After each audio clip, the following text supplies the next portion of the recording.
Mizo Hmeichhe Zaithiam top 10.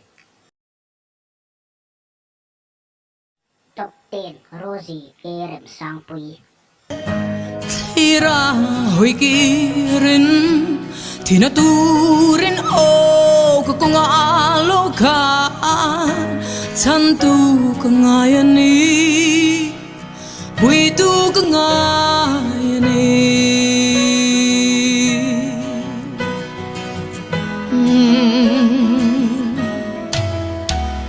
Kovela mo inale nom sak ngete Ira hoi kirin Tina turin o kung alokan Santu kangayani Top 9 Arlal Watfali aka Mapui. Suam ang tokuan kami Mangay tule Kongay tutu An mamo Samari mecha Samari mecha Như ngày Zaithiam chân quy ngài tê chân quy tu Top 8 Christy Zaithiam Sumi. lại đi vang khóc bê lại lâu lên đi khăn cả cha ngã bê ít khăn đi khăn ruang du sông quân min lom vui asi mà sẽ cara thu gần thương về lại si khoan lên ngang lâu bom ta si cả hồi ngắm lâu cái lên ruang to na điều na cả cái Top 7 Dâu Muan Pui. Thiên lai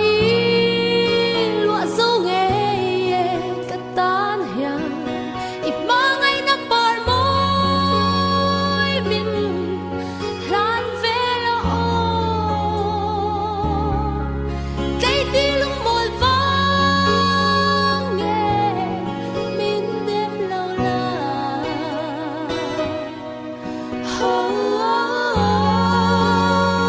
liêm tình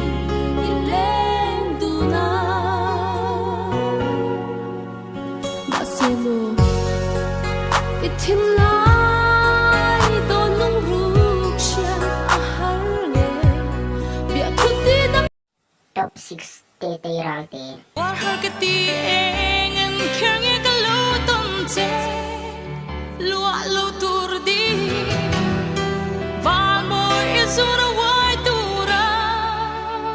engen kher nghe quanu hian min lo duan le ông quay chan hian ka ton chin che a ngày vang lo him te ka le la ni te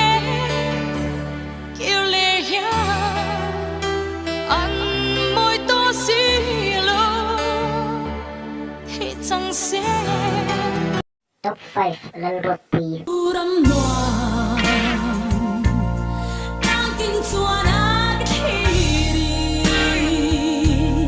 thor pia run ye kan choi inung sia re amoi thi ma se chang le thar nu amoi lo tin an se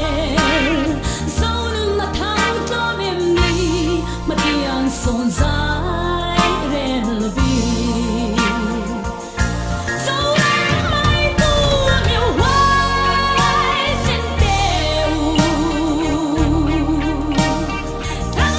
Top 4 Dâu Than Pui. engin lungay chu min min hoa về la kangan in hum hin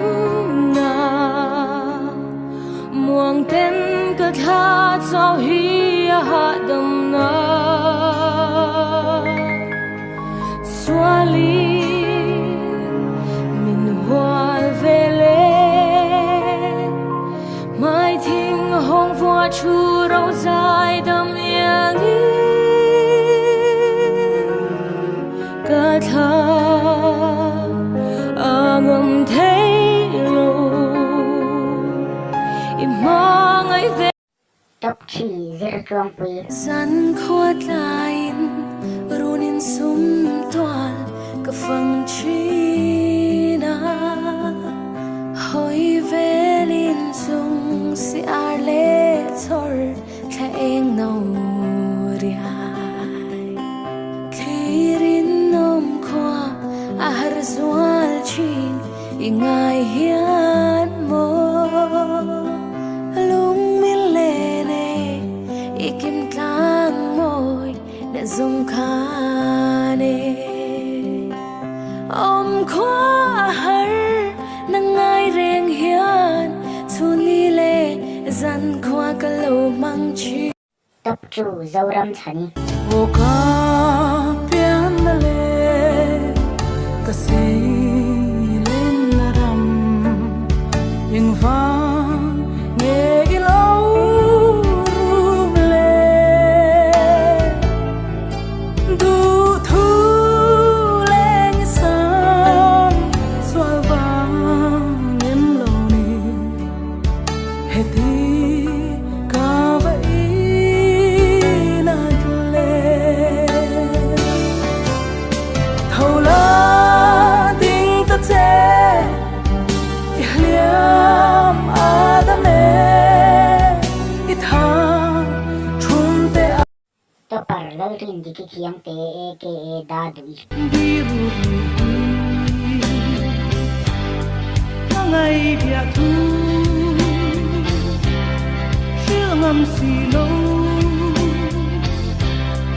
in la ya ruke ka bang kho chi bia thu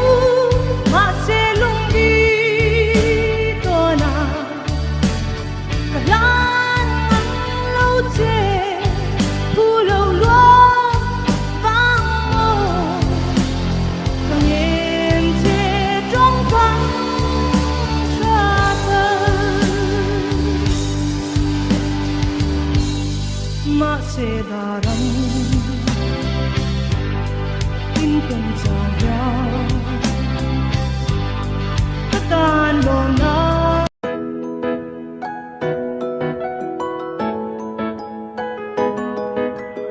Ice boat.